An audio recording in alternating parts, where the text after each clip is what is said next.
আপনাকে যদি বলা হয়, যে কোনো মানুষকে বলা হয়, ভাই আপনার জীবনের ব্যথা বেদনা কষ্ট দুঃখগুলো বলুন, আমরা প্রতিকার করার চেষ্টা করব। আপনি একেবারে গড়গড় করে 10-20টা বলতে পারবেন না? হুজুর বলেন না, বউ কথা শোনে না, ছেলে এইটা করে, মেয়ে এইটা করে, চাকরিতে এই অসুবিধা, এই সমস্যা, প্রতিবেশী এই সমস্যা করে, আছে না? এগুলো সবসময় মনে থাকে, ঠিক না বে ঠিক? কিন্তু যদি আপনাকে বলা হয় আপনার জীবনের 10-20টা বড় বড় নিয়ামত বলুন তো, সহজে পারবেন নাকি? আমার জীবনে আবার নিয়ামত কি? কি নিয়ামত? আমার দুঃখে ভরা জীবন। হ্যাঁ হাজরিন, কুতিলাল ইনসানু মা আকফারাহু, মানুষ কত অকৃতজ্ঞ।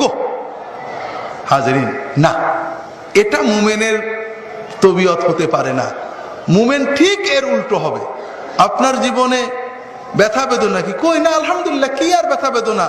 আল্লাহ যে নিয়ামত দিয়েছেন, তুই একটা ব্যথা তো কি, আমার তো মনেই নেই। আপনার জীবনের 2-4টা নিয়ামত, আলহামদুলিল্লাহ, আল্লাহ আমার কত নিয়ামত দিয়েছেন। আমার সাথে যারা জন্মেছিল আমার দেশে, আমার ছোটবেলার বন্ধু কত খারাপ অবস্থায়, কারোর চোখ নেই, কানা হয়ে গেছে, বুড়ো হয়ে গেছে, মরে গেছে, আল্লাহ আমাকে অনেক ভালো রেখেছেন। আল্লাহ আমার ছেলের অমুক অমুক নিয়ামত, আমার বউ, কত লোকের বউ কত কিছু করে, আমার বউ আলহামদুলিল্লাহ এইটা করে, এইটা করে, এইটা করে। মুমিনের জীবনে নিয়ামত গুলো মনে থাকবে, কষ্টগুলো ভুলে যাবে।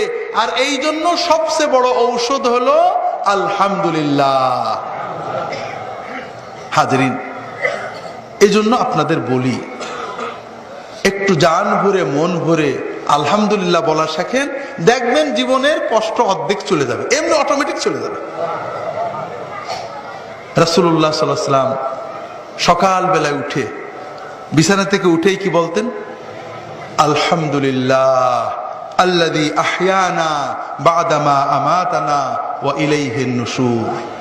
আলহামদুলিল্লাহ, আমরা তো মরে গেছিলাম, ঘুমানো মানে কি? মরা না?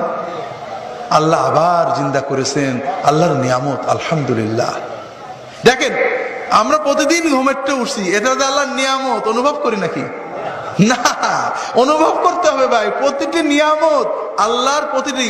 খুব সুন্দর নিঃশ্বাস নিয়েছেন, ফুলের সুগন্ধি পেয়েছেন, বউ এক গ্লাস পানি দিয়েছে, মেয়ে সুন্দর রান্না করে দিয়েছে, কাজের লোকটা একটা কাজ করেছে, বস একটু ভালো বলেছে, প্রতিটি রাস্তা দিয়ে হাঁটতে ভালো হেঁটেছেন, গাড়িতে একটা সিট পেয়েছেন। প্রতিটি নিয়ামত হৃদয় দিয়ে অনুভব করেন, মন দিয়ে, জান দিয়ে, মুখ ভরে, হৃদয় ভরে বলেন আলহামদুলিল্লাহ। একটু অভ্যাস করে দেখেন, জীবন পাল্টে যাবে।